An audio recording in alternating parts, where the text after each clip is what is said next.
और ये इसलिए होता है कि जिस कौम के लोग नाजोगा हो जाते हैं, उसके महान पूर्वजों का सुयस मिट्टी में मिल जाता है। ये मैं नहीं कह रहा, ये वासुदेव श्री कृष्ण अर्जुन को कहा था, लड़ ले, यदि नहीं लड़ेगा तो तेरी चारों ओर से अपकीर्ति होगी और तेरे जो महान पूर्वज स्वर्ग में हैं वो भी वहां से गिर जाएंगे। आज हमने भी हमारे महान पूर्वजों को स्वर्ग में से गिरा दिया है।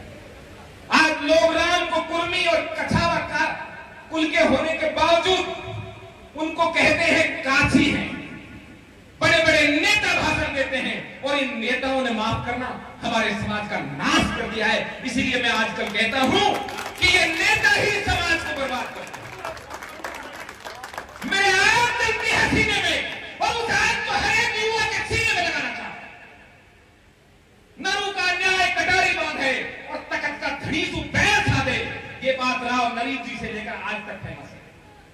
तखत का धड़ी होगा योगी जी, लेकिन मैंने साफ कह दिया था, आपको भी पता है, यदि आप दादरी में जाकर उद्घाटन करके आए तो दुनिया का तो पता नहीं, लेकिन यह समाज आपको मठ में वापस भेज देगा।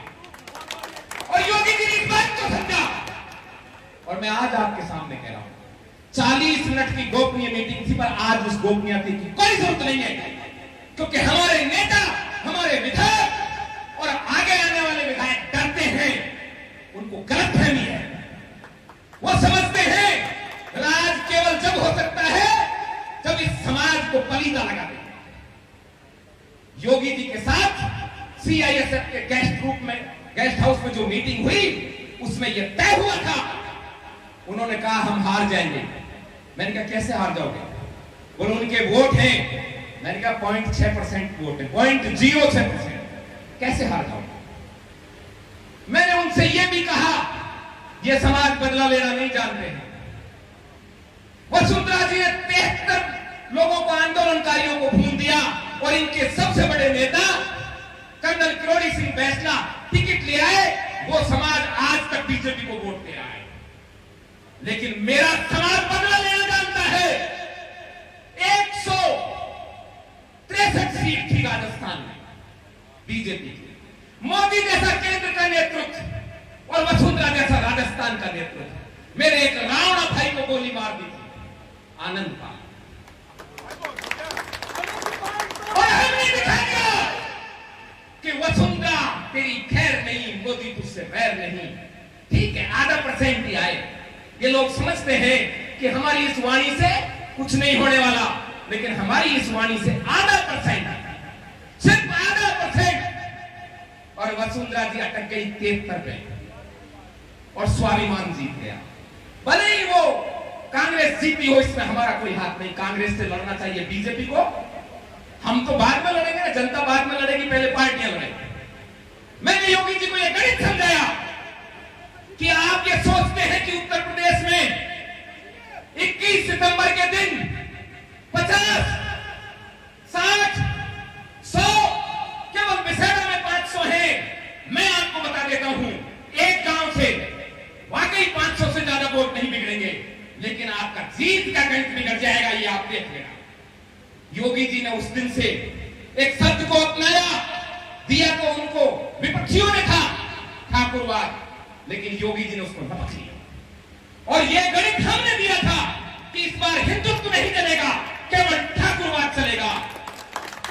कालवी साहब ने कहा ना ना बाबा हार जाएंगे। बाबा ने कहा हारूंगा तो हार जाऊंगा, जीतूंगा तो जीत जाऊंगा, पर यह मैं प्रयोग करूंगा, और यदि मैं जीता तो पूरे देश में यह प्रयोग करूंगा। दोस्तों, एक बात बताना, ठाकुर डीके ठाकुर जी, आप इस पे गाना भी लिखना। क्या उस चुनाव में 10 मार्च से पहले विपक्ष के निशाने पर हिंदुत्व था या ठाकुरवाद था? बताइए मुझे। केवल ठाकुरवाद था। विपक्ष के निशाने में था, अमित शाह की टीम के निशाने पर था, और बीजेपी में योगी विरोधी टीम के निशाने पर भी ठाकुरवाद था।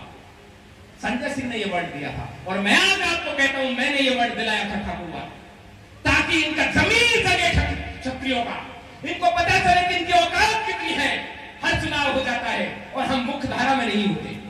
इस बार हम मुख्य धारा में, इस बार चुनाव था ठाकुरवाद वर्सेज अदर्स।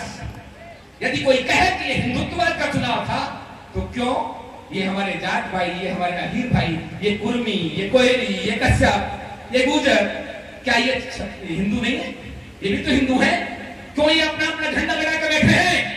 क्योंकि ये चुनाव था क्षत्रिय वर्सेज अदर्स। मैं नहीं कहता हमारे वोट ज्यादा है, लेकिन इस देश की जनता क्षत्रियों का नेतृत्व चाहती है। ये राम राज्य से लेकर योगी राज तक सिद्ध हुआ है। और इस पर दांव पर था ठाकुरवाद और जीता ठाकुरवाद, लेकिन जीतते ही कह दिया हिंदू जीत गया, हिंदू जीत गया, हिंदू जीत गया। अच्छा, फिर ये पार्टियां जो बनी है, ये हिंदुओं क्यों बने? तो भाई साहब, आपको बुरा लगेगा लक्ष्मीराज जी, लेकिन परसों से एक आग बनी हुई है। आपने कैसे स्वीकार कर लिया, जबकि आपका मुखिया योगी जी ने स्वीकार नहीं किया? मैं आपकी आवाज बस शब्दों में कह रहा हूं। योगी जी ने स्वीकार नहीं किया, वो देश का मुख्यमंत्री है। और आज लिख लो, वो देश का प्रधानमंत्री बनेगा। योगी को कोई रोक नहीं सकता, वो इस देश का प्रधानमंत्री बनेगा। और जो दो भाई हारे हैं, वो हारे हैं जिन्होंने डॉक्टर अजय सोम से कहा था बस बस पहुंचा दी जाएगी बात। धीरेन्द्र सिंह सीना ठोक के साथ था, बोलो मेरे में विधायक, मेरे क्षेत्र में ज्यादा है वोट, 51,000 से जीता है। और उनका वो सम्राट वह चुनाव हार गया। हारा नहीं तो भाई साहब, हाथ जोड़ के निवेदन है, आप ठाकुरवाद पे ही रहो। इसी ने आपको जिताया है चुनाव। मुझे पता है सिकंदराबाद में किस तरह से मदन भाई जी की पार्टी के लोगों को भी आपके पक्ष में वोट दिलाया। एक गांव याद दिलाता हूं आपको, भाई मनीष सिसोदिया उप मुख्यमंत्री है दिल्ली का, उप मुख्यमंत्री है, घर में 10-5 आदमी तो होंगे। अबूता कौन सा गांव है उनका? एक वोट मिला है आम आदमी पार्टी को। अगोता में सिर्फ एक। किसको मिले वोट? Vote BJP. क्यों मिले? योगी। हम वोट देते नहीं, दिलवाते हैं। हम लड़ते हैं, तब आपको कहीं विधानसभा में भेजते हैं। वहां जाकर आप समाज की नाक बनते हो, उस नाक को बचाओ मेरे भाई। हम सामाजिक हैं और जीवन भर सामाजिक रहना चाहते हैं। कभी ऐसा ना हो कि मजबूरी में हमको धनुष उठाना पड़ जाए। फिर 10 साल 20 साल कोई जीते या ना जीते, खाली रह जाएगी विधानसभा, लेकिन उसके बाद एक नए युग का संचार हो जाएगा। आप मना कीजिए, नहीं देते आपको वोट, वो किस चक्कर में पड़े हो आप? खुलेआम कह रहे नहीं देंगे, और फिर जब योगी जी को चिंता नहीं, आप क्यों चिंता करें? मत कीजिए। ये मत कहना पता नहीं था ना, ये मत कहना पता नहीं था, पता था, डर था, निकाल दो उस डर को। आप क्षत्रिय हैं, आप यदुकुल नंदन हैं, श्री कृष्ण के वंशज हैं, किस बात से डरते हैं? कौन डरा सकता है आपको? हम बैठे हैं ना, ये केसरिया पगड़ी वाले दिखाई संख्या में भीड़ इकट्ठी नहीं कर सकता। और आज आपको बता रहा हूं, डीके भाई आपका ये गाना इस पे भी पड़ेगा, हीरक जयंती में भी, अभी बना नहीं है। जयपुर का वो महाकुंभ, वो हीरक जयंती, जितनी भीड़ दूसरी राजनेताओं की सभा में होती है ना मोदी जी की में, इससे ज्यादा तो मेरी माता छत्राणी बैठी हुई थी वहां। ऑफिशियल आंकड़ा बताता हूं, 4.5 लाख तो रिकॉर्ड में है, जिनको गांव-गांव से निकाल के लाया गया। फिर हरियाणा के, उत्तर प्रदेश के, मध्य प्रदेश के, आप सब लोगों की तादाद तो उसमें नोटेड नहीं है। 9 लाख का आंकड़ा है कम से कम। इससे भी बड़ी बात, उस मंच पे कांग्रेस, बीजेपी, दो पार्टी राजस्थान में, बीएसपी का भी कुछ तत्पर है, सब बैठे हुए थे, लेकिन वो भाषण नहीं दे सकते थे। भाषण कौन देगा? क्षत्रिय योग संघ का स्वयंसेवक। ठीक है, प्रताप सिंह खाचरियावास आज मंत्री है कांग्रेस में, पर है तो हमारे स्वयंसेवक। भाई राजेंद्र जी राठौड़ विपक्ष के उपनेता हैं, बीजेपी के हैं, पर है तो हमारे स्वयंसेवक। हमारे जितने भी स्वयंसेवक थे, केवल उन्हीं ने भाषण दिया, और एक लाइन में दिया, एक विषय पे दिया, ऊटपटांग बात नहीं। मीतली, खट्टा, डोला, इन तीनों नामों को लेने के बाद आदमी का सीना चौड़ा हो जाता है। आज मीतली, खट्टा, डोला की धरती पर आकर मैं अपने आप को धन्य महसूस करता हूं।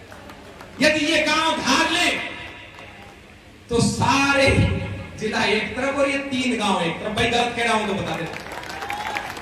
कछवाहा मेरे कुल के इसमें है। किसमें मास्टर जी? कछवा मीतली में। अरे नाम हमारा मीतली है साहब, हमें पता है। अच्छा आप भी कछवा है। सिसोदिया यहां है और शायद सोम दाइमा यहां है। तीनों कुल के क्षत्रिय हैं। मान सिंह जी को गाली दे गए योगी जी, इस कचरा को पड़ गए। अरे मान सिंह नहीं होता तो भाई साहब सारे की सारे यहां इस्लामीकरण हो चुका होगा। मान सिंह का गठबंधन था अकबर से, और जो योगी जी ने अतिरेक में कहा कि बूहा दे दी। अरे महाराज पढ़ लिया करो। और एक कह रहे थे मान सिंह जी से संबंध नहीं रखा प्रताप ने, तुरंत निकाल के बताया मैंने। मान सिंह जी के छोटे भाई थे सहसमंत, उनकी बेटी थी राजकुमारी दमयंती।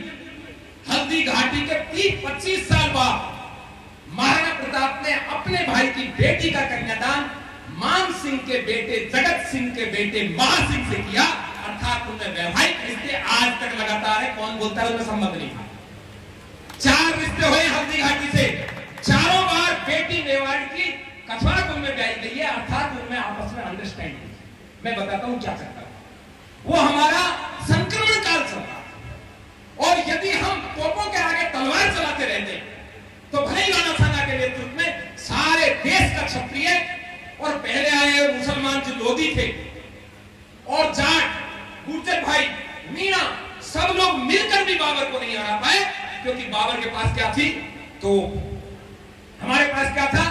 तलवार, लाठी, भाला। इस मान सिंह ने ही अफगानिस्तान से उन तोपचियों को बुलाया और सारे राजस्थान ही नहीं पूरे भारत के राजाओं को एक तोपची दिया, जिसको आप हकीम खान सूर कहते हो, महाराणा प्रताप का सेनापति।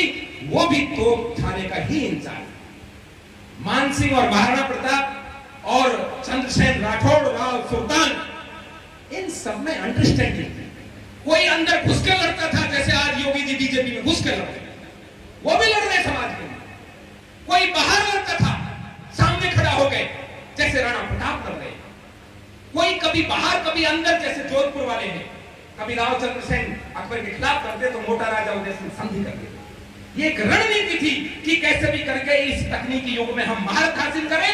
और जैसे ही महारत हासिल हो गई, महाराज शिवाजी, राठौड़ दुर्गादास, सवाई जयसिंह द्वितीय, महाराणा राज सिंह, इन्होंने क्या कहा?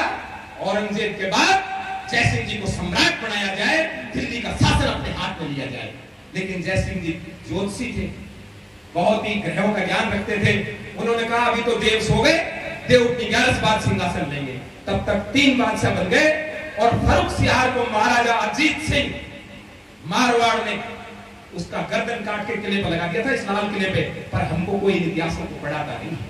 हमारा इतिहास हमको खुद जानना पड़ेगा, वरना हम अपने ही महापुरुषों को गाली देते हैं।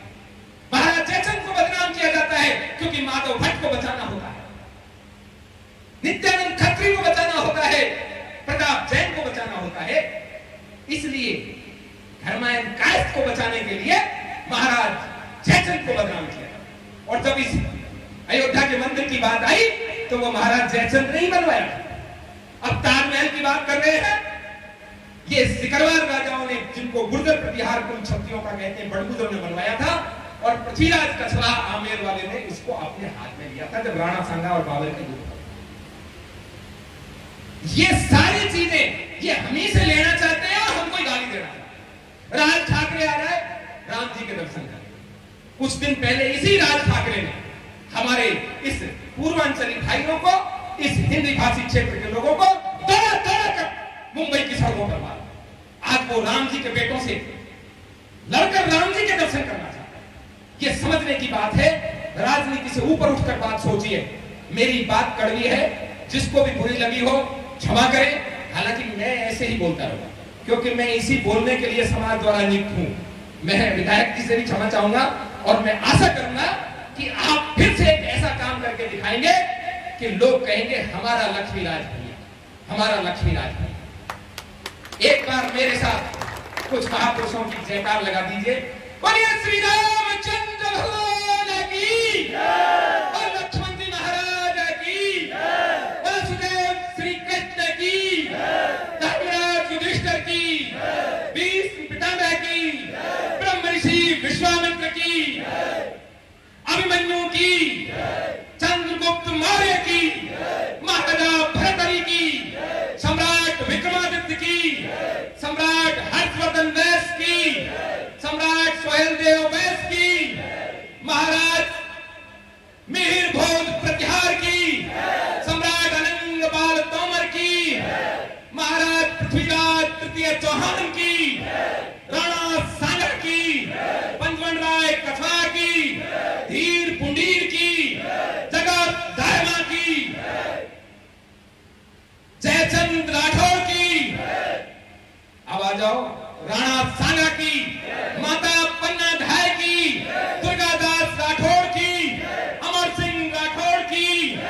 आज वालों की भी बोल दो, इनने भी बहुत मेहनत की है।